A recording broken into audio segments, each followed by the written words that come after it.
Verificação de quórum.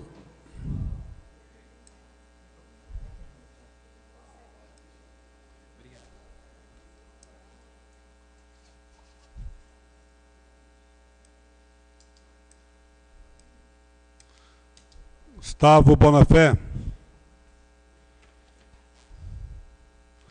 Paulo Eustáquio.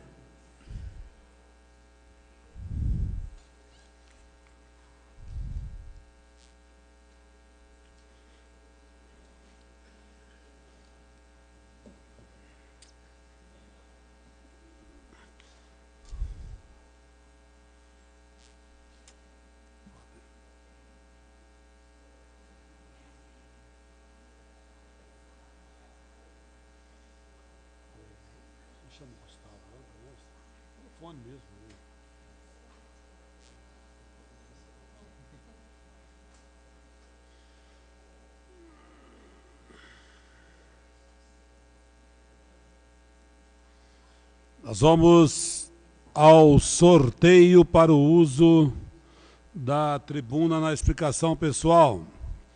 Vereador Carlos Roberto de Oliveira Costa. Pedro Gonçalves Magalhães Júnior.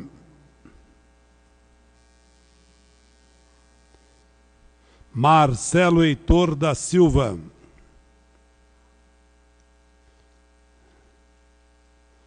Maria Cecília Figueiredo Opípari. Lucas Carvalho de Arruda. Paulo Tadeu Silva da Arcádia.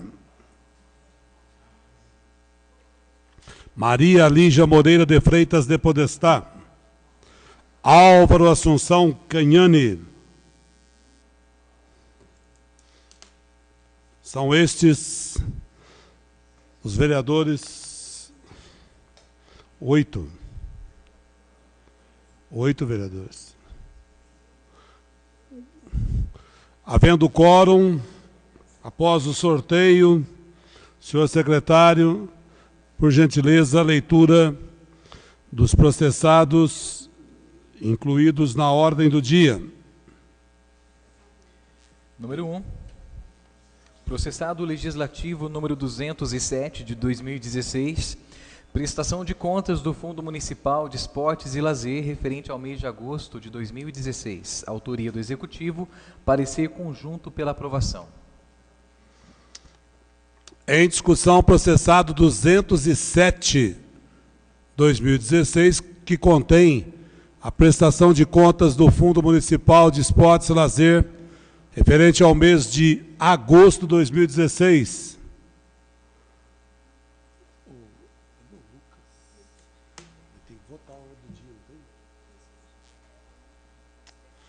Vereador Lucas Arruda.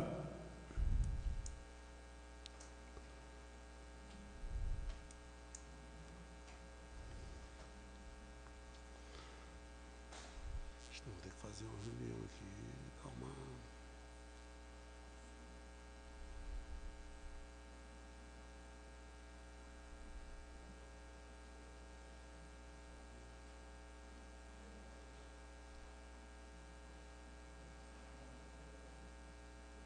Chegando aqui. Está em discussão, portanto, o processado 207/2016.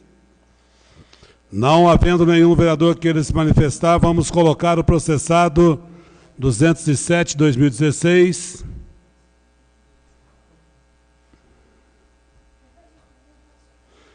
Em votação, processado.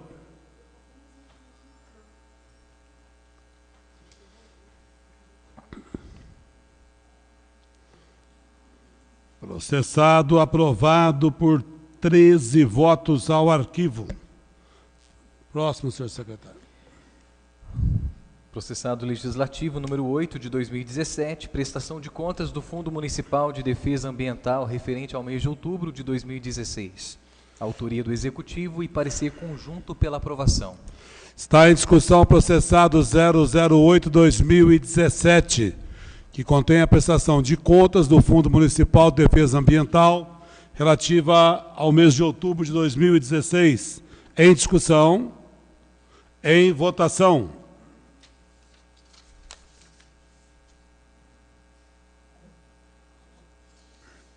Joaquim. O processado foi aprovado por 13 votos, também ao arquivo. Vamos ao próximo, por favor. Número 29, de 2017, projeto de decreto legislativo que concede o título de cidadania pós-caldense à senhora Elizabeth Magda Ering Fagundes. Autoria do vereador Carlos Roberto de Oliveira Costa e parecer conjunto pela aprovação.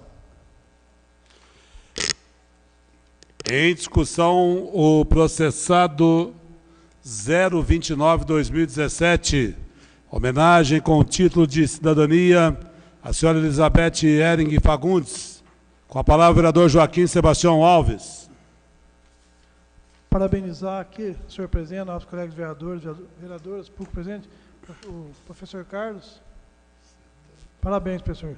Uma pessoa que está sempre com nós aqui, né? A dona Elizabeth, e que levou o nome de Poços de Caldas há muito tempo com a Miss Poços de Caldas, né? Que infelizmente hoje ela não faz mais o Miss Poços de Caldas. Mas é uma pessoa muito boa, que está sempre, que, como já disse, está sempre aqui com nós e acompanha o trabalho dos vereadores, né? Então isso é importante, parabéns. Ela é muito merecedora do título de cidadania pós-caldense. Muito obrigado, senhor. Viu? Continua a discussão com a palavra o vereador Pedro Magalhães. Senhor presidente, vereadores, público presente, quero aqui parabenizar também o novo vereador pela atitude, né?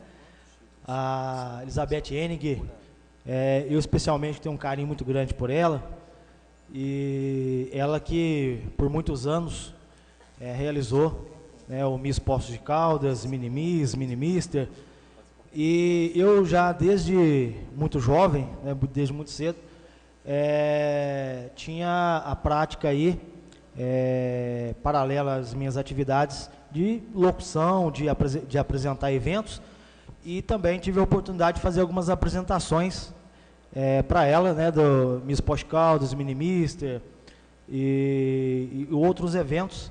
Então, realmente uma pessoa, né, muito séria, uma pessoa que contribuiu e divulgou muito o nome de Poços de Caldas, né, para fora aí das fronteiras. Então, parabéns aí pela iniciativa e pela atitude. Continua a discussão com a palavra o vereador Carlos Roberto. Excelentíssimo senhor presidente, excelentíssimos senhores vereadores, senhoras vereadoras, por presente, fico muito feliz em apresentar o nome aqui da professora Elizabeth, que, sim, companheira nossa aí do magistério de muitos anos, e além de vários trabalhos que ela desenvolveu na cidade, de modo voluntário, destaco esses concursos que ela realizou e sempre voltado também para a causa social. Então, os senhores vereadores entenderem votar a favor, será uma grande alegria para nós. Muito obrigado. Continua a discussão. Não havendo nenhum vereador que queira se manifestar, em votação. Processado 029. Processado 029-2017, aprovado por 13 votos. A promulgação. Vamos ao próximo, senhor secretário. Processado legislativo número 36 de 2017, projeto de lei que institui o Dia Municipal de Combate à Corrupção e dá outras providências. Autoria do vereador Álvaro Canhani, parecer conjunto pela aprovação. Vamos colocar em primeira discussão o processado legislativo 36-2017, de autoria do vereador Álvaro Canhani. Com a palavra o autor. Senhor presidente, senhor secretário, senhoras vereadoras, senhores vereadores, público presente, quero agradecer ao competente das comissões pertinentes da nossa casa, Justiça, todas as comissões que participaram de aparecer. Muito obrigado a todos pelo apoio, solidariedade, nesse momento que o Brasil enfrenta uma situação muito dificílima, que é o problema da corrupção que alastrou em todos os níveis no país, diversos partidos até que a gente achava que estava imune a isso, também gostou leva vantagem também. Então é uma campanha a nível municipal para conscientizar com cooperação da escola, mentalizar a população também, a respeito do mal da corrupção que faz o país. Vocês estão vendo aí essa divulgação da delação da Odebrecht, bem que realizou. Mais de 14 países do mundo inteiro, o Brasil, do Apoca ao Chuí, está acontecendo essas coisas horríveis. Agora, o maior prazer, vereador. A parte ao vereador Paulo Eustáquio. Senhor presidente, senhores vereadores, público presente, gostaria até de, ilustre vereador Alves de Assunção, parabenizá-lo pelo projeto de lei, porque não somente da Odebrecht, Lava Jato, vamos dizer, aqui também no próprio município, hoje o senhor também, como líder do seu governo municipal, eu tenho cobrado do passado esse desvio da funerária municipal e também das termas e de outros locais. Espero que o senhor, como líder, pede para que o senhor prefeito tome as providências, que já foi comprovada que funcionário público mete a mão no dinheiro alheio, no dinheiro público, é crime, né? Não pode, tem que ser demitido a bem da prefeitura, bem de serviço do município, porque não podemos aceitar. Lá, principalmente no caso da funerária municipal, apenas uma funerária meteu a mão no dinheiro público, R$358 mil, comprovado através do sindicância. Ela tem um direito de ampla defesa, acho que é uma indefesa, é indefensável essa defesa dela. Foi encaminhado para o Ministério Público e também para a 29ª Delegacia. Essa funcionária tinha que ser banida da Prefeitura Municipal, não somente ela e outros que já meteram a mão no dinheiro público. E até agora, não sei, está parecendo um lava-jato que não toma providência nenhuma. Eu acho que, como líder, eu faço esse pedido. É com prazer que eu vou votar esse projeto, que o senhor pede a providência do senhor prefeito municipal, que na gestão passada foi concluída a sindicância. Teve o direito de defesa e tudo, agora foi concluído e mandado os autos e comprovado essa ação delituosa da funcionária. Espero que alguma coisa seja feita e não podemos deixar realmente isso ir para debaixo do tapete. Muito obrigado e parabéns pelo... Muito obrigado, vereador Paulo Eustáquio Souza, vereador Perente, vereador que trabalha em favor de nossa comunidade de Poços de Caldas, juntamente com os demais colegas. Olha, a respeito dessa senhora, logicamente, ela foi acusada, teve um amplo direito de defesa, no Brasil tem amplo direito de defesa e demora anos. Então, eu acho que chegou o momento, e se tiver para a verdade, ser aplicada. A verdade seria, como o senhor falou, seria a demissão a bem do serviço público. Comprovado, porque o funcionário público tem muitos direitos, muita defesa. Então é demorado, vai para o juiz, vai para o promotor, vai para a delegacia, faz uma coisinha, o advogado recorre. É uma loucura. O processo penal no Brasil é uma complicação medonha. Mas a corrupção, infelizmente, ela está no Brasil, como o presidente falou esses dias na TV Poços, no programa dele, o Brasil está podre. Infelizmente está podre. Do Apoca ao Chuí, todos os partidos que tiveram no poder, cada um mais, outros menos, mas todos participaram do bolo, todo mundo gostou. E você vê hoje no Brasil não tem um estadista. Nós estamos com falta de pessoa com caráter, com princípio, que gosta, patriotismo, que gosta do Brasil, que ama o Brasil. A pessoa tem uma maioria, só que leva vantagem. Tem bons políticos, mas o joio não é separado do trigo. Aí fica todo mundo como bandido, e não é assim. Então, no município, nós temos condições de fazer um trabalho com a social viva da cidade, pessoas que gostam da cidade, que ficam bem da cidade, para mesmo dos municípios desse problema. Lá em cima, vai depender do Supremo, vai depender de muita coisa lá, tem o tal de foro privilegiado, já foi feito, 22 pessoas já tem esse foro privilegiado, que é só para ajeitar para o lado deles. Infelizmente, o Congresso Nacional desmerece o país. O Congresso Nacional, infelizmente, só faz lei para aumentar salário de servidor público e faz lei para beneficiar eles, só isso. O Congresso, hoje em dia, é uma coisa que a gente tem hora de pensar. Será que é dispensável esse Congresso? Eu acho que ano que vem a população vai dar uma resposta dura nas urnas. E eu acredito que muitas pessoas que hoje estão lá locupletando, a justiça vai pôr a mão neles lá. Você está vendo a ministra Carmen Lúcia, junto com o ministro Luiz Edson Fachin, criou uma força-tarefa com vários juízes federais para agilizar isso aí, mais rápido. E o judiciário tem umas pessoas ali que vai se torcer contra o Brasil, a nível do Supremo. Mas vamos ter muita fé, muita esperança. Muito obrigado aos colegas vereadores pelo apoio ao projeto da Câmara Municipal. O projeto agora é da Câmara Municipal. Muito obrigado, presidente. Continua a discussão. Palavra o vereador Gustavo Bonafé. Senhor presidente, todos e todas presentes, cumprimentar o vereador Álvaro e deixar aqui, por mais que a gente ainda tenha uma segunda discussão do projeto, mas um convite para a gente poder pensar enquanto Câmara. O senhor sugere o dia 9 de dezembro. Vai ser num sábado esse ano, né? mas que a gente às vezes possa não só celebrar o dia, mas promover algumas atividades que corroborem com o intuito do projeto, palestras, workshops, dinâmicas, para trazer a população para perto do assunto. Me coloco à disposição para ajudar a pensar essa semana ou esse dia em combate à corrupção e que evidencia a necessidade de transparência pública. Então, uma sugestão e, novamente, parabéns pela iniciativa. Continua a discussão. Com a palavra, o vereador Paulo Tadeu. Senhor presidente, evidentemente que o projeto tem o meu voto e o meu apoio, mas eu não posso deixar de fazer algumas considerações aqui. A luta contra a corrupção é uma luta desde sempre. E nós frequentemente nos debruçamos sobre as questões que envolvem o nosso entorno e acabamos deixando de fazer algumas considerações que são importantes e que são necessárias. Por exemplo, eu não atribuo os problemas de corrupção no Brasil ao Congresso Nacional. Parte do Congresso, ele é parte de um processo muito mais amplo, que envolve inclusive o judiciário. Por que a gente não fala do judiciário? Eu não tenho medo de falar do judiciário, é mais fácil falar de política. De um certo modo, a gente reproduz aquilo que vai no senso comum das pessoas.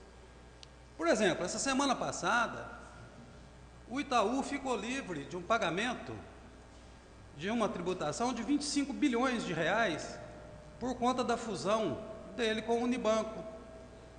Isso não foi nem matéria em jornal nenhum, e 25 bilhões é muito mais do que a corrupção inteira da Petrobras.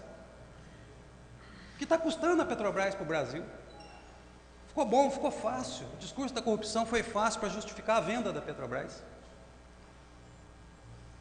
Vamos vender, vamos acabar com esse patrimônio. E o Itaú ganhou 25 bilhões no CARF, numa situação inimaginável que fosse ganhar. Mas é o Banco Itaú, é o senhor Roberto Setúbal, um homem acima de qualquer suspeita. Processo de corrupção puro e simples. Não tem dúvida nenhuma que é. A utilização do discurso da corrupção como luta política, como luta de classe, é algo que nós temos que combater. Os vereadores que sobramos da legislatura passada, vão se lembrar aqui quando eu subi ali, há 2 anos e meio, falava, olha, esse caminho não interessa para o país, porque naquele momento imaginava-se que se fosse eliminar uma força política do país, não sobrou nenhuma. Porque para a população é muito mais fácil de se apropriar desse tipo de discurso. Foi assim que nós matamos Getúlio, com o discurso da corrupção. Foi assim que nós matamos a memória de um dos homens mais interessantes que esse país teve, com o Juscelino Kubitschek. O discurso da corrupção, morreu pobre. Foi assim que nós derrubamos João Goulart, discurso da corrupção. E nós estamos repetindo o mesmo feito tantos anos depois, porque nós não estamos sendo capazes de separar os outros interesses que estão por trás disso tudo.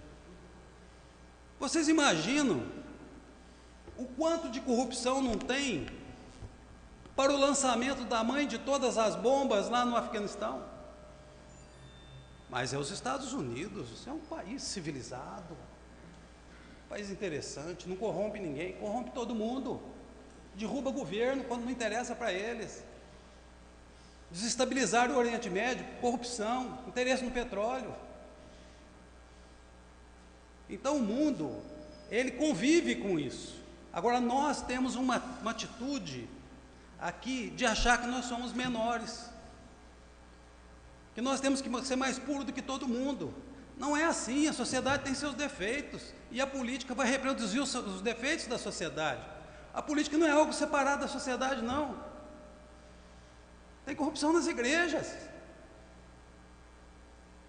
Tem que pôr o dedo lá na ferida. Tem corrupção nas igrejas. Entendeu? Então, eu entendo que a gente perseguir um modelo ideal, isso é extremamente positivo, isso nos leva a procurar aprimorar as nossas relações sociais, as nossas apostas civilizatórias. Tudo isso é muito importante, tudo isso é fundamental. Mas reduzir o debate a isso, a corrupção maior é a fome, a corrupção maior é a miséria, a corrupção maior é o aumento da violência que nós vimos aí nos últimos 2 anos em função do esgarçamento político do Brasil. Porque nós rasgamos uma Constituição. Quando você rasga uma Constituição, nada mais vale, sobra mais nada. Eu já tive a oportunidade aqui de falar, de dizer que alguns países acreditaram no parlamento, outros países acreditaram no parlamento e na monarquia, e os Estados Unidos, que tem bons modelos em alguns aspectos, acreditou no quê? Na letra da lei. Lá eles fizeram uma Constituição, lá se respeita a Constituição. Por quê? Porque as pessoas são falhas. Agora nós estamos aqui, no Brasil, nós já estamos discutindo, e nós não vamos ter saída, nós já estamos discutindo uma nova Constituição. Essa Constituição nossa não tem 30 anos, nós já estamos discutindo outra. Por quê? Porque nós rasgamos. Com muito gosto. Parte ao vereador Álvaro Caiani. Senhor vereador Paulo Tadeu, eu estava lendo ontem no Estado de São Paulo, de domingo, o jornal, sobre o Roberto Campos. Vai fazer 100 anos, agora esses dias, foi lançado um livro sobre ele. Ele fala lá que o Brasil é campeão em fazer constituições e não aplicar a Constituição. O Brasil é um país judicializado. Ele faz a Constituição, mas não aplica. Então, infelizmente, Vossa Excelência tem razão. O Roberto Campos, que era atacado, liberal, mas ele tinha ideias muito boas, assim. Podia algumas diferenças, mas ele é um pensador, economista famoso, e ele falava isso aí. O Brasil faz muita Constituição, fez 7 Constituições, fez 88, agora não vai aplicar a Constituição, vai desandar. Obrigado. Eu que agradeço, vereador. O pouco de Constituição que nós aplicamos nesse pouco tempo aqui fez esse estrago. O Brasil mostrou que era possível resgatar a população pobre, de dar alguma esperança para ela, de colocar os pobres na universidade, de criar uma política afirmativa de resgate de uma história de indecência e de imoralidade da escravidão negra no Brasil. Quando nós fomos capazes de, com 35, 40 anos de atraso, 50 anos de atraso em relação à Coreia do Sul, fazer uma política de ciência sem fronteiras, 50 anos de atraso, já acabou. Acabou, porque o discurso da corrupção levou tudo. Então, eu acho, o vereador Álvaro, que a sua iniciativa ela é muito positiva, que a gente marque um dia, que a gente possa refletir, até para poder dizer essas coisas. Né? Mas eu vi muita gente batendo no peito contra a corrupção e está aí, na malha que sobrou. Eu disse isso aqui. É muito importante desfilar na rua contra a corrupção, mas olha quem está do teu lado. Olha quem está do teu lado. Para ver se isso não é só luta política. Se isso não é só luta de classes. Porque historicamente o Brasil repete isso. Então, todo esse esforço da Lava Jato, ele tem uma origem, que foi o fato de não se mexer com a estrutura do judiciário, como não se mexeu na estrutura da Polícia Federal, quer dizer, mexeu, deu autonomia e ninguém foi lá para cercear, para aqui, limita ali. O golpe que foi dado foi para isso. O golpe que foi dado foi para isso, foi confessado agora pelo próprio presidente interino que está aí. Ele falou, a Dilma só caiu porque o PT votou a admissibilidade da cassação do mandato do presidente da Câmara. O vereador Paulo Eustáquio vai se lembrar aqui da minha indignação, quando a vereadora Zezé Scaciotti, naquela tribuna ali, dizia que a Dilma tinha acabado de autorizar o PT a votar a favor do Eduardo Cunha. Eu me levantei aqui e disse, isso não é verdade, isso não é explicação pessoal, isso não é verdade, não corresponde à verdade. Votamos pela admissibilidade da cassação dele, está aí. Essa semana, em entrevista, sem nenhum pudor, O presidente, em entrevista à TV Bandeirantes, disse, ó, só caiu porque votou a admissibilidade do Cunha, senão não tinha caído. Então veja assim, como é que a gente é capaz de rasgar uma estrutura de legalidade com essa facilidade, né? Agora aparecem os depoimentos, não, precisa estancar a sangria, precisa derrubar porque esse pessoal não vai parar. Então tudo que está aí foi dado, o golpe todo foi dado em favor da corrupção. Repito, temos que perseguir isso como um marco civilizatório, como um compromisso de vida que a gente tem que ter, mas a gente tem que separar quando a questão da corrupção cai no campo do moralismo e se torna uma arma de disputa política. Aí, e uma disputa pior, uma disputa de classes, porque a classe alta nunca se corrompe. Estão grandes empresários agora, estão envolvidos nesse negócio, mas os da comunicação nenhum. Que santa é essa família Marinho? Que santa família Marinho? Uma só notícia de corrupção? Não, não tem. Os Frias da Folha de São Paulo, os Mesquitas do Estado de São Paulo? Não, não tem. Roberto Setúbal do Itaú? Não. Pessoa do Bradesco? Não. Mas aqueles técnicos que foram lá para o BNDES, foi tudo para lá, já de caso pensado, mal intencionado. Quem foi para o Banco do Brasil foi mal intencionado. Só não tem mal intenção no setor privado financeiro brasileiro. E a gente compra essa versão, infelizmente. E quando, e aí eu encerro, senhor presidente, eu estou exagerando, e quando uma denúncia desse tamanho aparece atingindo todos os partidos e centenas de políticos, e não aparece um juiz, um só, um promotor, mas nem o japonês da Federal, que já foi preso, nem ele apareceu, nem ele. Que combate à corrupção que é essa? Será que nós temos obrigação de acreditar nisso? Não aparece ninguém, nenhum juiz de primeira instância, está tudo perfeito. Nem o japonesinho da Federal, nem ele. Contrabandista, facilitando entrada de droga pela fronteira, nem ele. Mas os políticos, esses sim, esses nasceram para ser podres. Porque aí o país corre o risco de adotar uma política sem Congresso, por exemplo. E voltarmos aos tempos da ditadura civil-militar, que foi tão corrompida e corrompeu tanto quanto o poder civil. Estuda Itaipu. O primeiro orçamento de Itaipu, e quanto ficou Itaipu? Não vou falar dos outros, Coroa Brastel, não vou falar disso não, que isso é coisa pequena, dinheiro de pinga. Vai lá na Eletrobras, quanto que era lá no começo, quanto que ficou. Então não é assim. Agora, a grande vantagem que nós temos de viver num regime democrático é que a gente pode apontar o dedo para a corrupção e dizer, você é corrupto. Quando eu estava na universidade, eu disse que o meu reitor era corrupto. E existia uma lei, um decreto-lei que chamava 477, que ele podia me julgar pela lei, pelo decreto-lei. Ele podia me julgar sem direito à defesa, me expulsar da universidade e impedir que eu frequentasse um banco escolar por 5 anos. Vantagem da democracia é que nós podemos fazer esse debate com toda a liberdade. Parabéns pela iniciativa, tem meu voto. Continua a discussão, com a palavra o vereador Carlos Roberto. Excelentíssimo senhor presidente, excelentíssimos senhores vereadoras, por presente.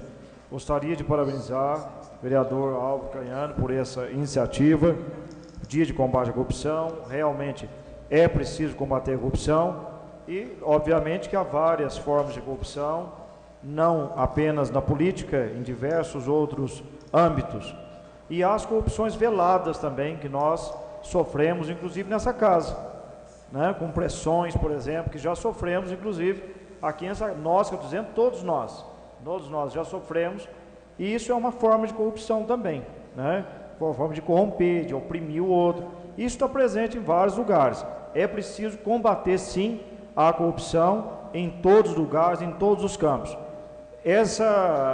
Isso tudo que está ocorrendo no Brasil não terminou ainda. Quer dizer, ainda temos muita coisa a ser realizada, a ser investigada, e realmente que seja combatida a corrupção e que aqueles que são os corruptos que sejam punidos, sejam empresários, políticos, membros do Poder Judiciário, religiosos, enfim, que seja combatida a corrupção e que tenhamos realmente instaurada uma sociedade melhor do que essa que nós vivemos.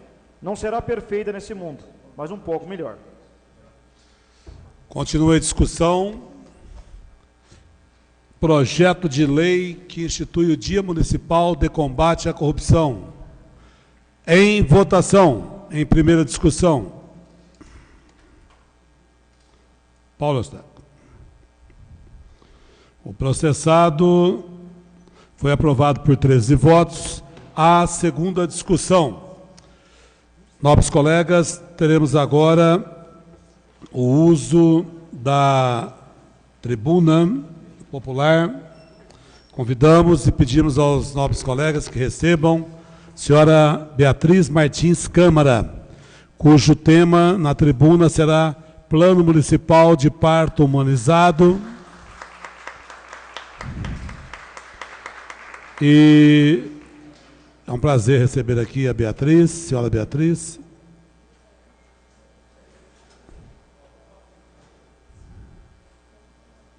Logo após a tribuna, teremos a explicação pessoal.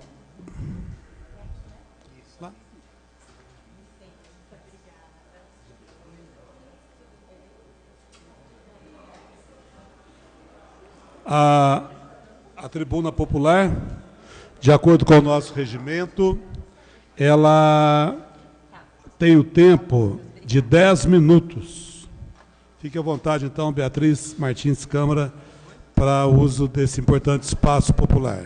E muito obrigado pela sua presença em nossa casa. Eu que agradeço.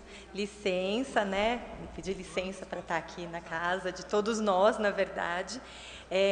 Esse assunto é essencialmente feminino, mas, na verdade, todos nós, né? Ou seremos pais, ou tios, avós. Então, eu acho que o nascimento diz respeito a todos, né? Então, é um assunto importante, por isso que a gente quis aqui pedir a tribuna hoje para falar com vocês. Eu vou ler porque é muita coisa e eu tenho medo de esquecer algum detalhe, então eu vou usar aqui meu papelzinho. O meu nome é Bia Câmara, né? Eu sou uma das coordenadoras do Grupo de Apoio ao Parto e ao Aleitamento Materno, Círculo Materno, aqui de Poços de Caldas. O nosso grupo foi criado há 3 anos e a gente vem prestando serviços de apoio às gestantes e às mães, bem como lutando pela melhoria do sistema obstétrico no nosso município. Para isso, além de realizarmos encontros quinzenais gratuitos com gestantes, já realizamos uma audiência pública aqui nessa casa, apresentamos o filme O Renascimento do Parto, convidando todos os obstetras. Participamos anualmente do evento nacional Hora do Mamaço, na Semana Mundial de Aleitamento Materno, e também lutamos pela implementação de leis relativas ao parto e à amamentação em Poços.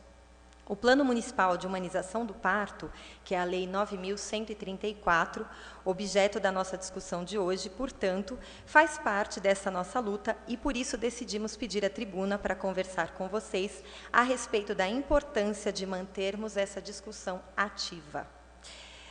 No último domingo, saiu no Jornal da Mantiqueira uma reportagem denúncia falando sobre uma gestante que sofreu violência obstétrica na Santa Casa. Eu vou colocar aqui a projeção, já está lá? Está aparecendo? Ah, tá. Essa foi a matéria que saiu esse domingo.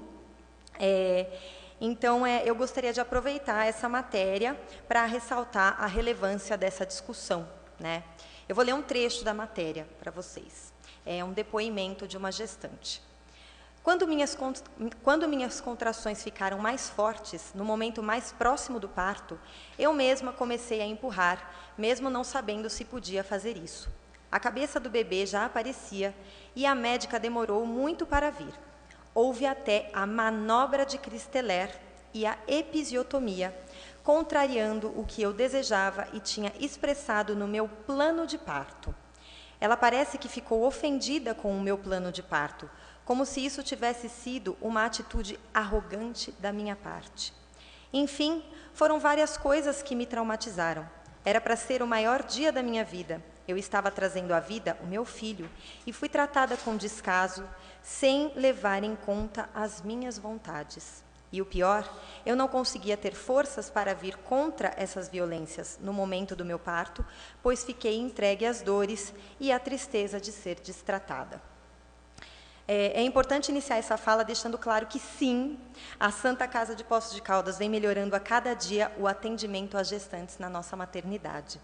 Aqui, a lei do acompanhante é respeitada e todas as gestantes têm direito a ter um acompanhante de sua livre escolha ao seu lado na hora do parto.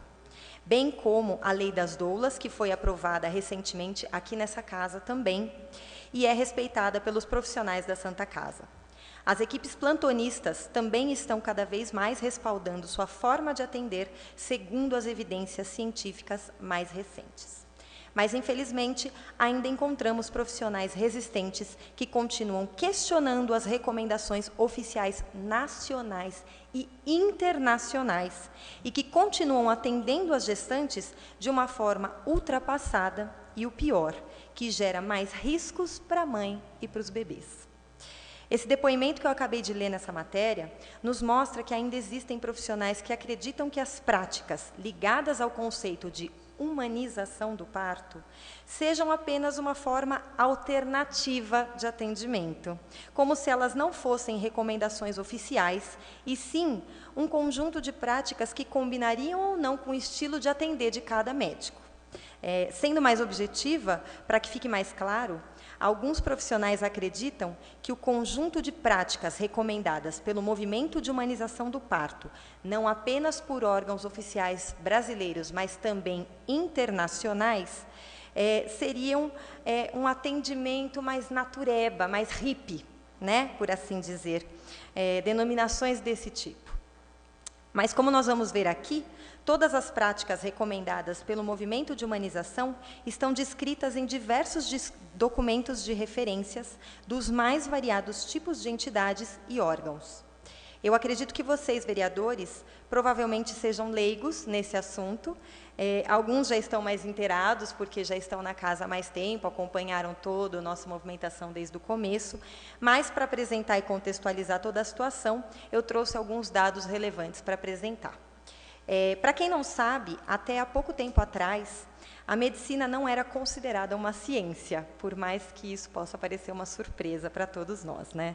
Isso porque muitas das práticas e procedimentos adotados até então não eram respaldados por evidências científicas. Na área da obstetrícia, por exemplo, muitos dos procedimentos adotados no atendimento às gestantes começaram a ser utilizados sem que fossem realizadas pesquisas para comprovar sua eficácia. Hoje, a gente vive na era da medicina baseada em evidências, ou seja, diferente de antigamente, tudo está sendo pesquisado para que a gente possa, de fato, comprovar ou não a eficácia de cada conduta.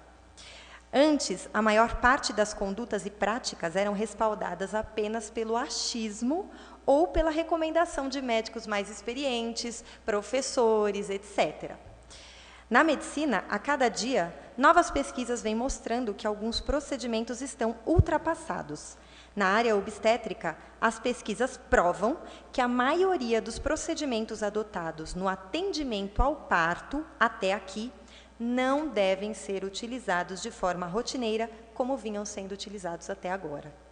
Eles devem ser utilizados apenas em casos específicos, onde o benefício da realização desses procedimentos supere o risco do seu uso, pois muitos destes procedimentos possuem diversos riscos associados que podem gerar impacto negativo para a mãe e para o bebê.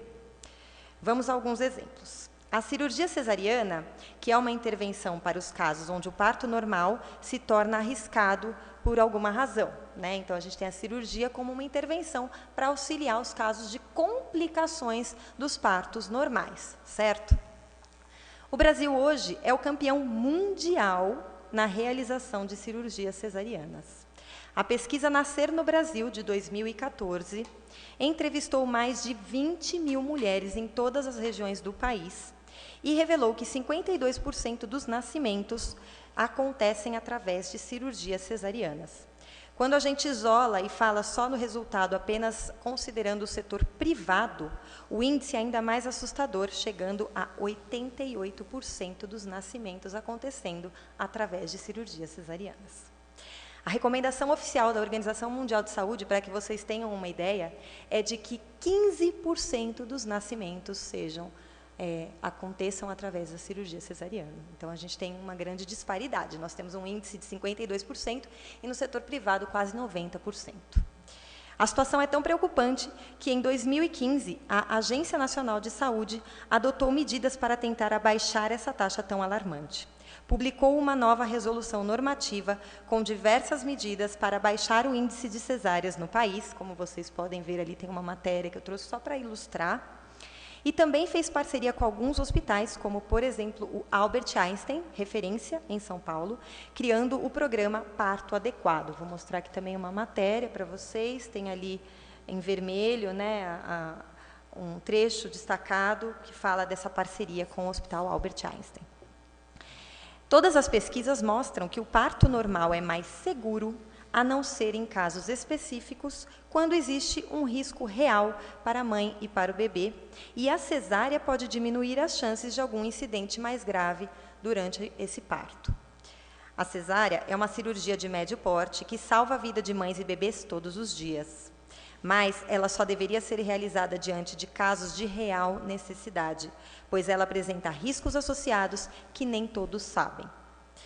A cesárea, por exemplo, tem alguns estudos da Organização Mundial da Saúde que mostram que quando ela é realizada sem uma indicação real, ela está associada com o aumento das complicações respiratórias para o recém-nascido, aumento de internações nas UTIs neonatal, aumento da mortalidade neonatal, e para a mãe, por sua vez, as cesáreas geram um maior risco de infecções e complicações hemorrágicas e, inclusive, maior risco de morte, entre outros. E por que tanta cesárea? Um médico que atende consultório ganha mais atendendo um dia inteiro de consultas do que acompanhando partos. Os médicos alegam que são as mulheres que pedem a cirurgia, porém a pesquisa mostrou que 80% das mulheres iniciam o pré-natal desejando um parto normal. Existem mulheres que acreditam que a cesárea seja uma boa opção para o nascimento de seus bebês, mas isso acontece devido à forma como o parto normal acontece aqui no nosso país. E como que é realizado esse parto normal, né? No Brasil, o parto que é chamado de normal é realizado quase em sua totalidade com diversos procedimentos padrão adotados durante a sua realização. São as famosas intervenções. Hoje em dia, sabe-se que essas intervenções no parto só devem ser realizadas em casos de real necessidade. Essa informação é tão clara que ela pode ser encontrada até mesmo na caderneta de gestantes que todas as gestantes ganham quando iniciam o pré-natal. Essa é a caderneta dada pelo SUS, tá? Todas as gestantes recebem, e essas informações estão inclusive nessa caderneta, tá? Mesmo com essas recomendações tão claras e totalmente embasadas e respaldadas por evidências científicas sólidas, alguns hospitais continuam adotando essas intervenções como rotina de atendimento.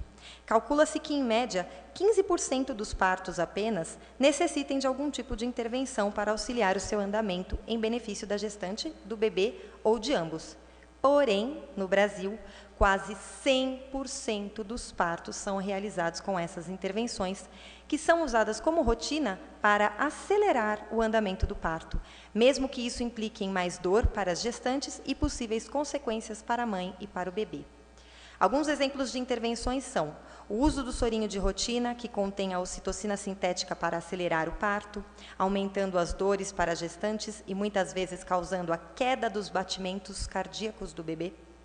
a episiotomia, que é o famoso pique na vagina, a proibição da gestante comer e beber durante o trabalho de parto, deixando-a fraca, o rompimento da bolsa das águas, que pode acarretar o prolapso de cordão, podendo levar, inclusive, o bebê a óbito, e a manobra de Christeller, que consiste em uma pressão que é feita na barriga da mãe para empurrar o bebezinho, supostamente ajudando o bebê a sair, mas que pode trazer inúmeras consequências para a mãe e para o bebê, como traumatismo craniano, fratura de costelas e rompimento de órgãos internos. Essa manobra está proibida em diversos países e já existe até uma proibição do COFEN, que é o Conselho Federal de Enfermagem do Brasil, quanto à sua proibição no país. Mas ainda assim, há profissionais de saúde que atendem partos e continuam utilizando essa manobra. Aí tem a resolução do COFEN, tá?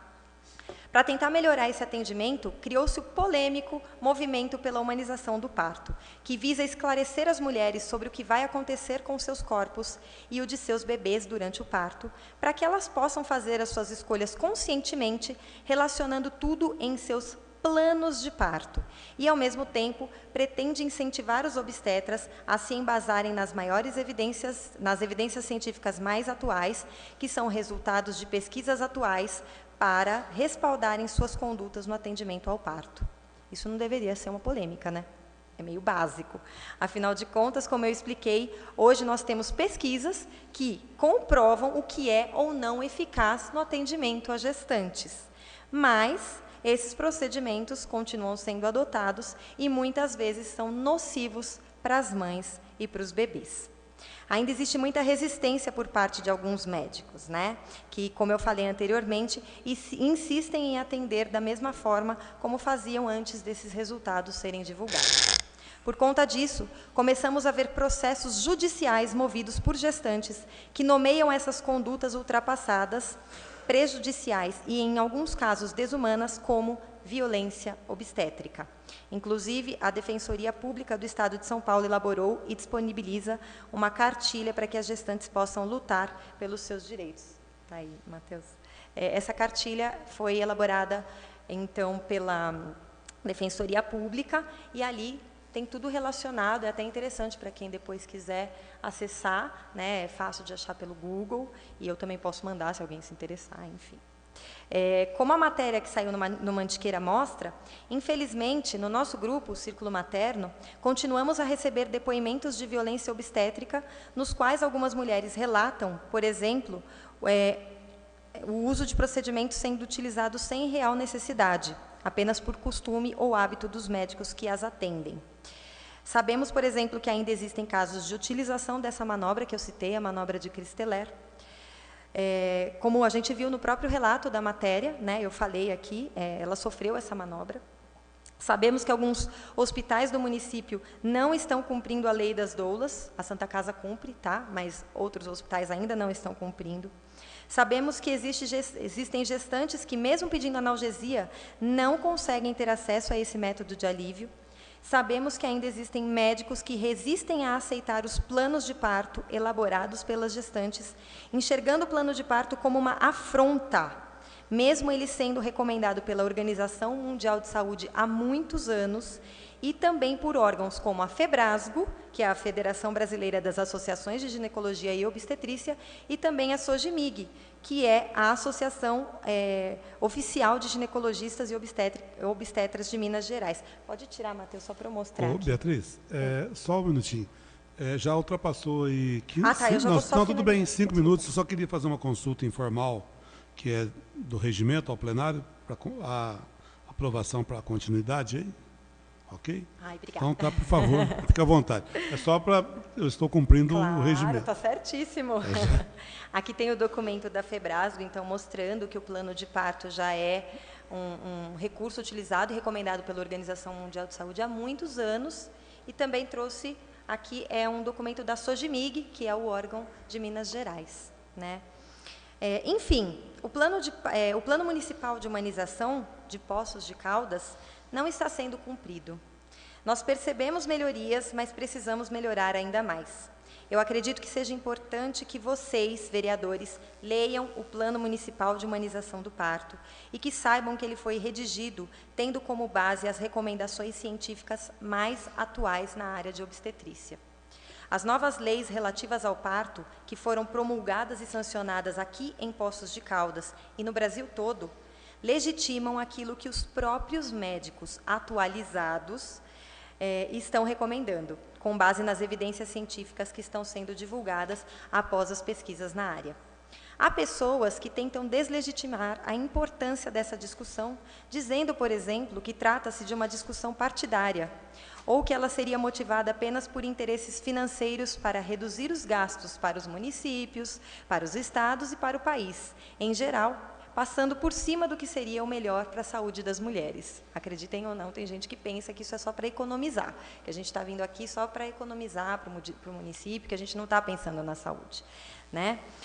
De fato, quando a gente age de acordo com as evidências científicas mais atuais, a gente tende sim a reduzir gastos para o município, porque a gente reduz os casos de infecção, de hemorragia, a gente reduz as internações nas UTIs, tanto de adultos quanto nas UTIs neonatais. Então, sim, existe como consequência uma diminuição nos gastos, né? Entretanto, é essencial ressaltar que estamos lutando por melhorias à saúde das mulheres e dos bebês, usando as melhores e mais atuais evidências científicas disponíveis no mundo para respaldar as nossas solicitações.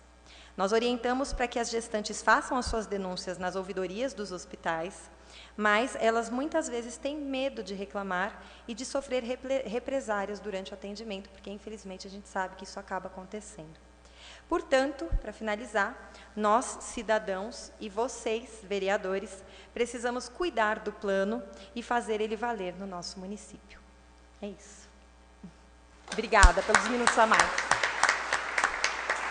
Nós que agradecemos a Beatriz pela palestra, Beatriz Martins Câmara, e a Câmara estará sempre de portas abertas para te receber, você e outras pessoas engajadas aí nessa luta, né, que é muito importante para todos aqueles que ainda querem chegar com vida nesse mundo, né?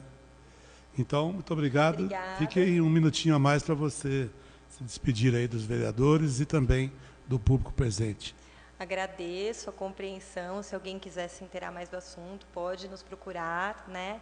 E também, se alguém tiver alguma dúvida, quiser perguntar alguma coisa. No regimento não fala em questionamento, entendeu? É apenas a sua exposição, né?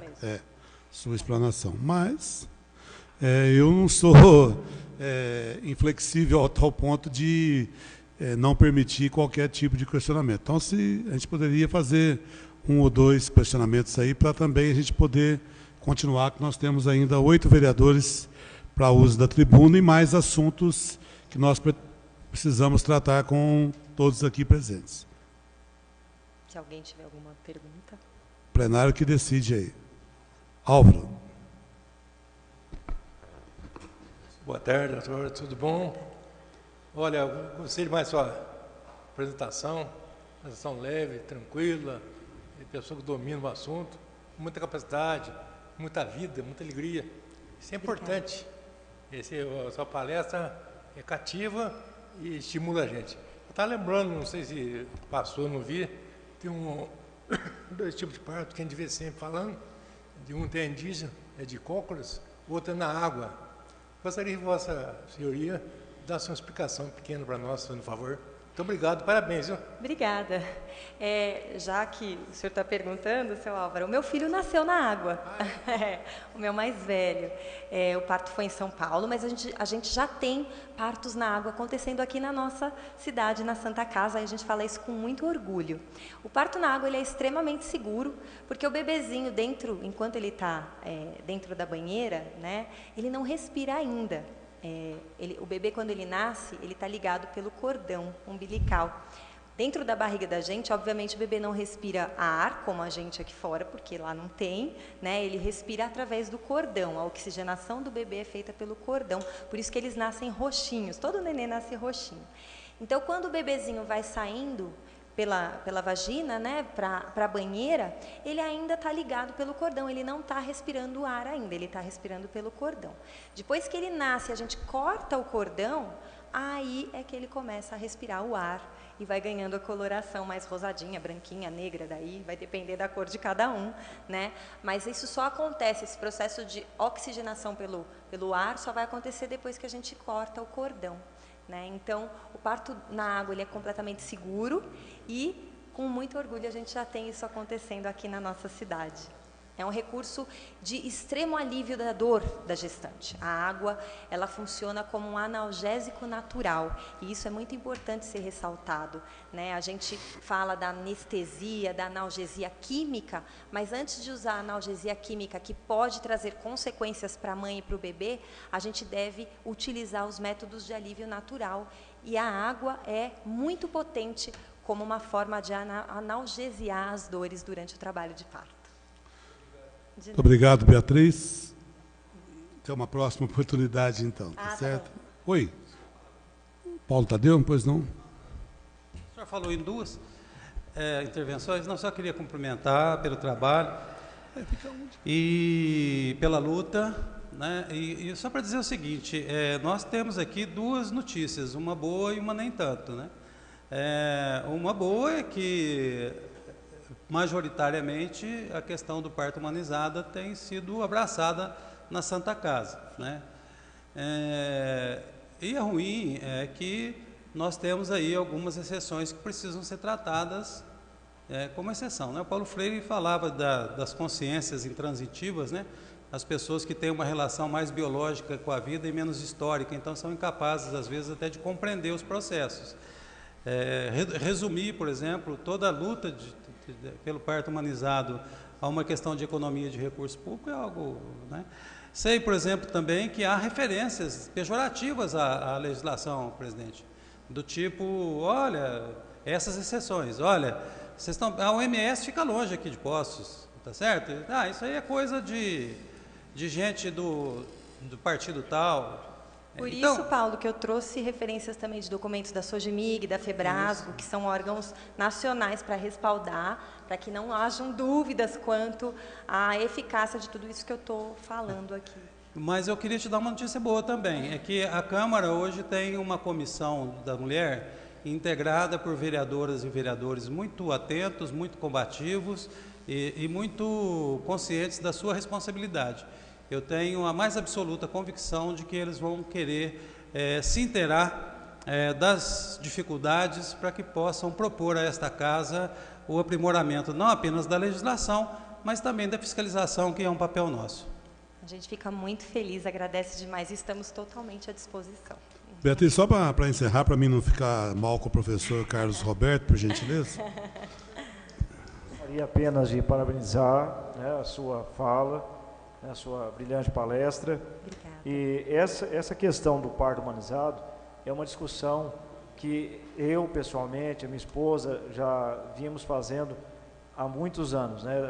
Inclusive, tínhamos discutido isso com a doutora Raulina, com o doutor Bueno, já há muito tempo. Ótimo. E a primeira vez que eu me candidatei a vereador, lá nas minhas propostas, né, de apoio, uma delas é justamente o parto humanizado. Então, gostaria de parabenizar o trabalho de vocês, que Deus abençoe muito e conte com a nossa ajuda, nosso apoio aqui de toda a nossa casa. Muito obrigado. Agradeço demais, fico muito feliz de saber que vocês tinham essa proposta também. Obrigada.